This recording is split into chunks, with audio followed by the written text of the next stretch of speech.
Hey, so I thought I'd make a video saying how to end the war in Ukraine because everybody seems really confused as to how the war can end. It's really kind of simple. You'll be surprised at how simple it is.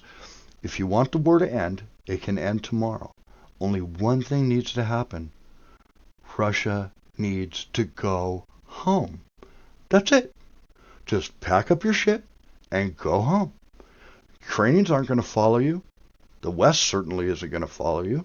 They'll let you slither back to whatever hole you crawled out of and live out your life. But just go home. As a matter of fact, if you ask nicely, I'll bet you Ukraine and the West would even help you pack up your shit and move it out. Because make no mistake here, Russia is the aggressor. Russia's been the aggressor in every war they've been involved in since World War II.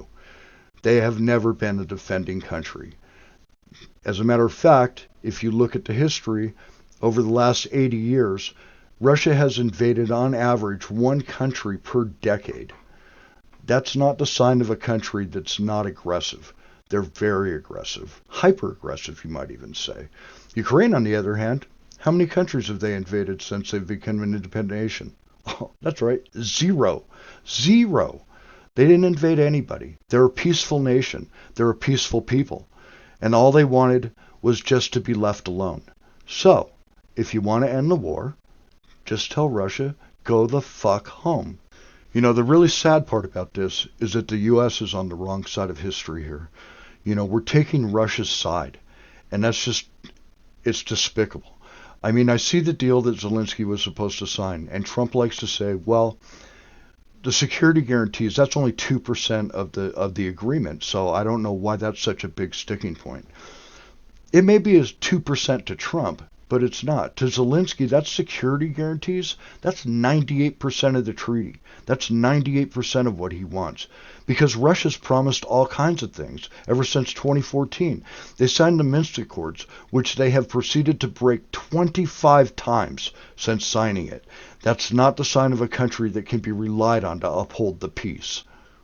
The funny thing is I'm old enough to remember back in the 80s when Reagan was president. I voted for the guy twice, actually. And the thing about that is Reagan was very hard on Russia, and he called them the evil empire. And now I watch these conservatives run around Washington talking about how everybody's being mean to Putin. Zelensky needs to say something nice to Putin. Zelensky needs to say something nice to Trump. Reagan called Russia the evil empire, and it's because they were. And they are. But now somehow conservatives think that Russia's great. Everybody should want to be like Russia. Well, I don't. I don't want to be like Russia. I want to be like the United States. I want to be for freedom and liberty and having people be able to go out their business without the government threatening to arrest them and throw them in a gulag. That's all I want. And so here, Ukraine is defending that. They're standing up for those values. They're making sure that the rest of the West stays safe. And meanwhile, the Americans just want to sit. I'm sorry, not all Americans, but some Americans want to just go, oh, they need to make a deal. They need to give us their resources. Really? So we're going to extort them. You know, pretty nice country you got there, Ukraine. Be a shame if anything were to happen to it. But I'll tell you what, give us all your natural resources, and maybe we'll give you some protection. Who does that sound like? It sounds like I'm watching the movie Casino. What the fuck, man? What is wrong with our country? What is wrong with our leaders? We don't have any.